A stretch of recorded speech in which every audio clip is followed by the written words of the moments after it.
Hey there friends, how's it going? This is David Potts with Song Notes and a lesson today where I want to show you this 8-measure little riff. It's a fun exercise you can play. It'll help you make use of your triads, you know, these little 3-note clusters from the chords you already know.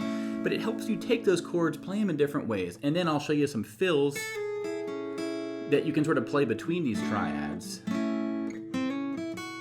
Lots of fun you can have with this. I have this PDF. It's a one-pager. Those of you who are supporting me on my Patreon page already got an email with this in your inbox already. If you want to learn more, head on over to playsongnotes.com. That's my official website. Look for lesson 405. You can get the link. But this is basically an exercise that was born out of this chord progression that's heard in The Wait by the band. I'm practicing this song now. I'm making a lesson for this one next. But in the verse of The Wait, you have an A major to a C sharp minor to a D and to an A. It just repeats that sequence, right? I pulled into Nazareth and I was feeling about half past dead. So I'm practicing this the other night and I'm sort of getting into a groove with those chords, but I'm finding myself kind of, you know, going off the road path a little bit.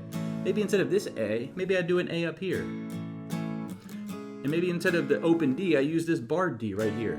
And I'm practicing the intro to The Wait, right? Up here.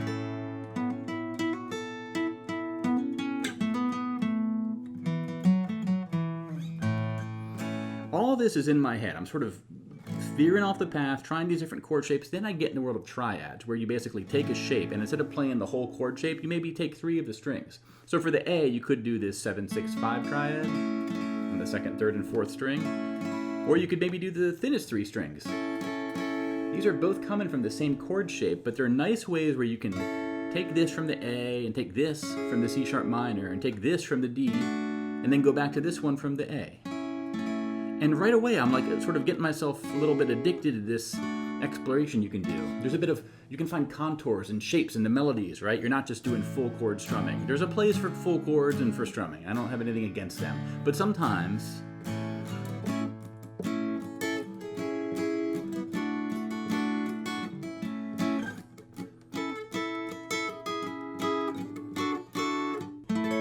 sometimes you can have fun experimenting with different directions. Anyway, through all of that, this exercise sort of came into my mind where I wanted to take these chord shapes, put them together in a way that was nice, and then these fills, just sort of, I don't know, from muscle memory of other lessons or other songs I've been playing, they sort of found themselves wanting to inject themselves into this.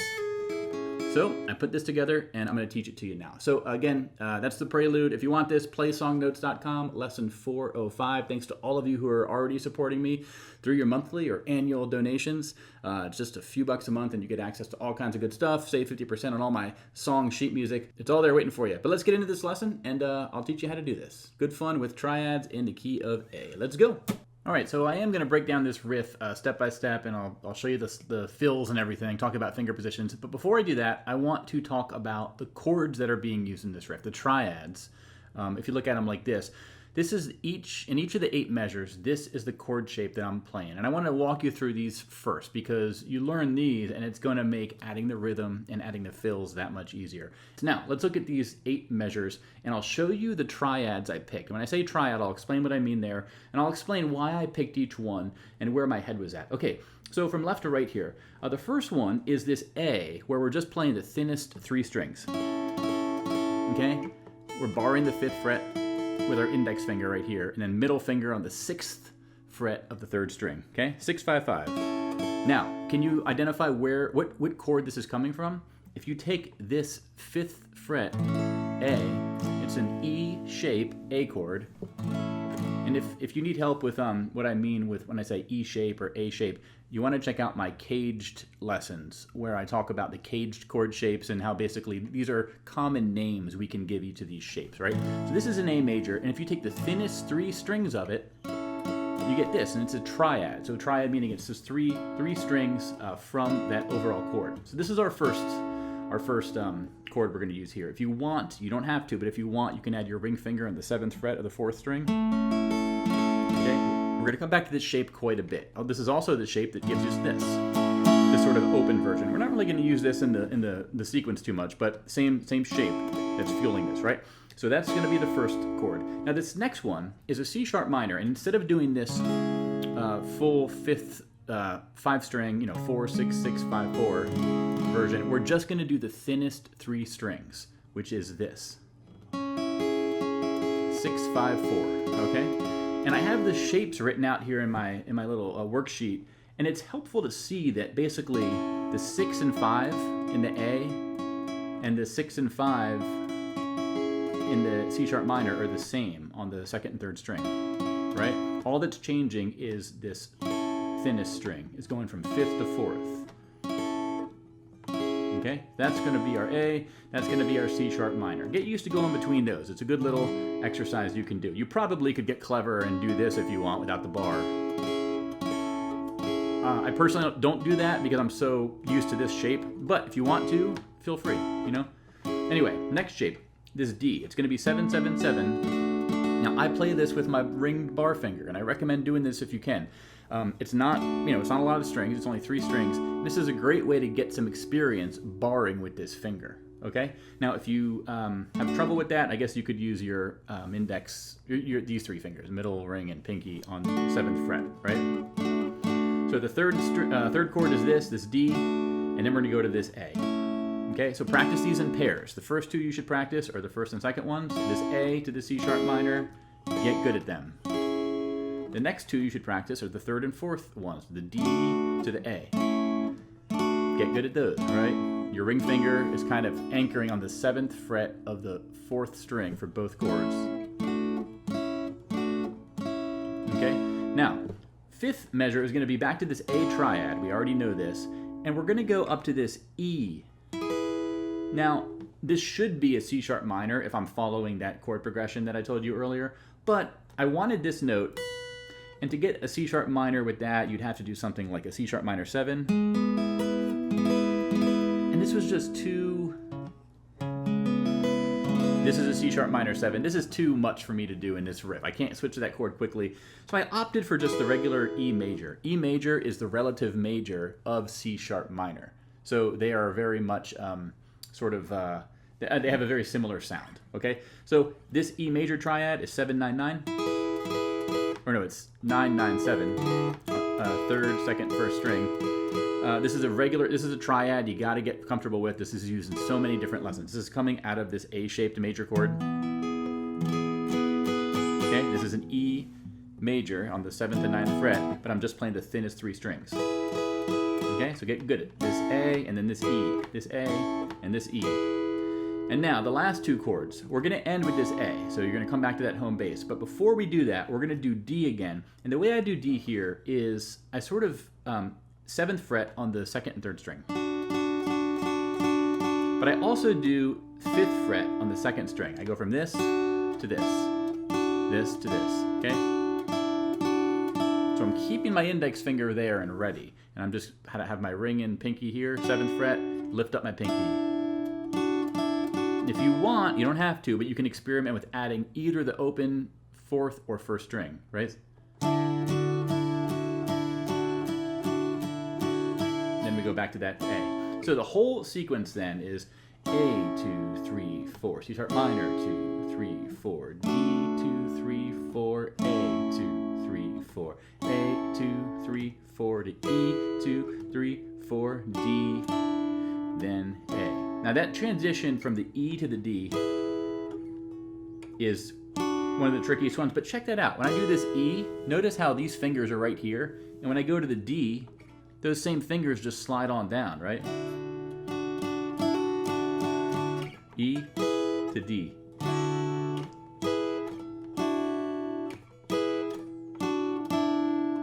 And then to A. Okay, so let me do it without a pick one more time. A, 2, 3, 4, C sharp minor, 2, 3, 4 to D, 2, 3, 4 to A, 2, 3, 4 to A, 2, 3, 4 to E, 2, 3, 4 to D, then A. Okay? Now you could bring in strumming, you could just practice that transition. 1, 2, 3, 4, 1, 2, 3, 4, 1, 2, 3, 4, 1, 2, 3, 4. This is a good little groove, right? You strum it on the 1 count, silence it on the 2 by just resting your fingers. 1, 2, 3, 4, 1, 2, 3, 4, 1, 2, 3, 4, 1, 2, 3, 4, 1, 2, 3, 4, 1, 2, 3, 4, 1, 2, 3, 4, 1, 2, 3, 4. I guess the D would be 1, 2, 3, 4, 1, 2, 3, 4.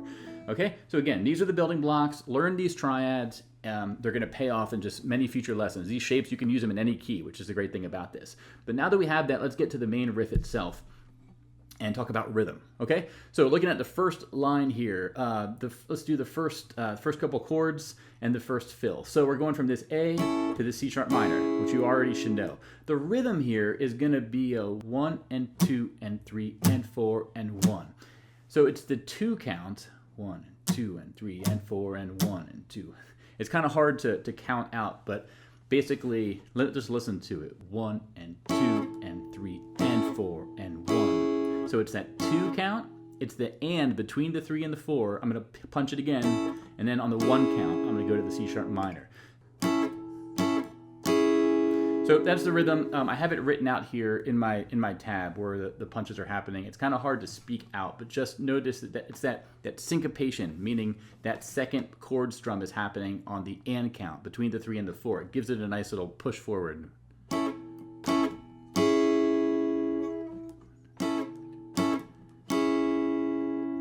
1 and 2 and 3 and 4 and 1 and 2. Now, from this C sharp minor, we want to get to this first fill. Now, this first fill is... And the thing about this one is it's very important you do this first note on the 5th fret with your index finger, okay? And you're going to slide it. You're going to pluck it once, but slide from 5 to 4, and then you just sort of grab 2nd string, 3rd string, 2nd string, right? When I first started guitar, I would have played this like this. Or maybe I would have sort of used as few fingers as possible, but I would have jumped around. It sounds very not smooth when you do it that way, right? This is why finger position, the right finger, it just makes the efficiency here is beautiful. You're kind of going back to the C sharp minor shape here, right? Okay, so that's the first. That's the first couple chords and the first fill. Now we go to the D. Same timing. 1 and 2 and 3 and 4 and 1 and 2 and 3 and 4 and 1 and 2 and 3 and 4 and 1 and 2, 3, 4. Same timing as before. Here, the fill. The important thing is to start with our left middle on the 5th fret of the 3rd string, slide it to 6, okay, and then 5, 7, 5. If you get the finger right, the other ones just seem like obvious where they go, because you slide there and you have to go from 5 to 7 to 5. Look, these fingers are right there, your index and ring. Okay, so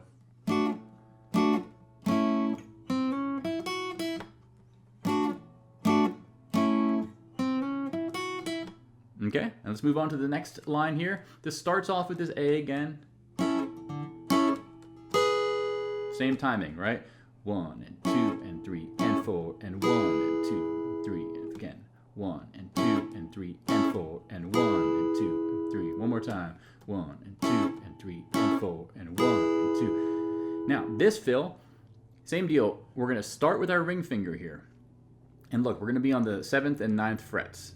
And you might think, well, we're going to be on these frets, but we're starting with our ring finger down here. It's almost as like leaving us like we're going to play on the 5th and 7th frets. But what happens is I'm going to slide it from 7 to 9. And that sets us up perfectly to get the 7th fret with our index. So slide to 7 to 9. Whoop.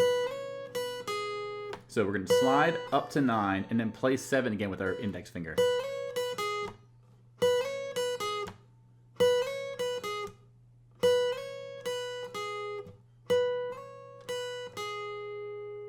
Okay, so those 3 chords. One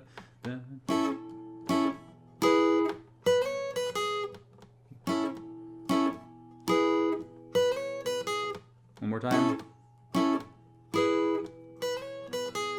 Okay, now this jump from this note down to this D is tricky, right? But we want to go.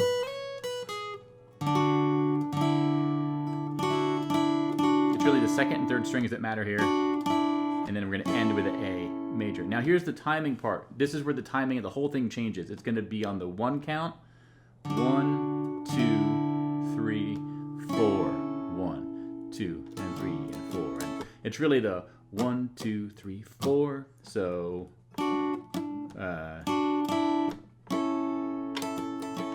I just have some light up strums there. And 2, and 3, and 4, and okay. So the whole thing is going to sound like this.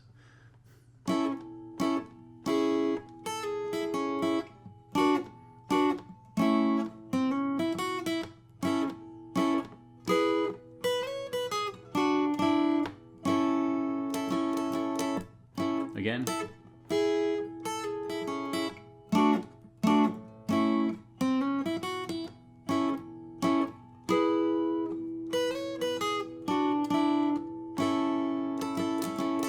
Okay, that's it. Let me play it for you without a pick, just so you get the different sound and quality in there, right?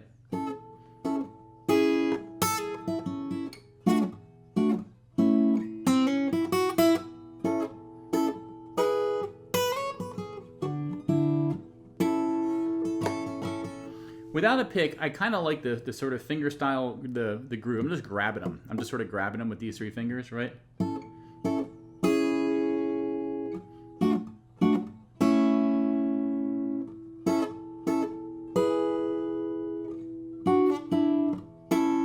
That's it without the fills, but you could add the fills.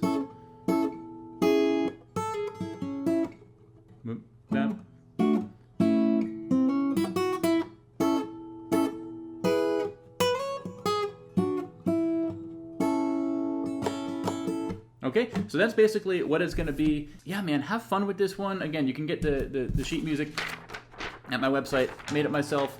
Great little just exercise to practice. Again, you can take any small number of chords. You might be using them in a different song, but you can sort of find interesting voicings, right? Try putting them together with an interesting rhythm. Try adding some licks and fills. Now, licks and fills are a tricky thing to sort of come up with. I just was honestly playing guitar, just this one progression for like an hour or two the other night, and I just got lost in this sort of mind space, and this is what came out. It almost reminds me of sculpting. I've never sculpted before, but as I started with this big block of clay or wood or whatever the material is, as I spent time with it, I just had a sense of like, I feel like this rhythm is what this wants right now, and I gave it the rhythm and polished it and practiced, and then I kind of could hear the opportunities for these little fills and sort of picked out like da da da da. What does that sound? How do I play that? Da da da da da. Sort of worked it out. Took me a while to work it out, but yeah, that's basically it. So thanks all for watching. I hope this is helpful for you. I'll play it one more time and head on over to my website if you want more of these. I like to mix these in there along with my song lessons. All right, thanks all. Bye bye.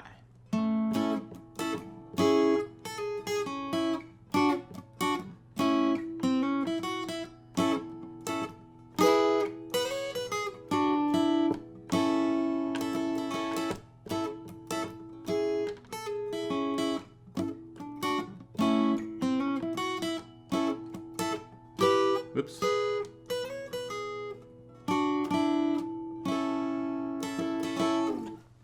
Later.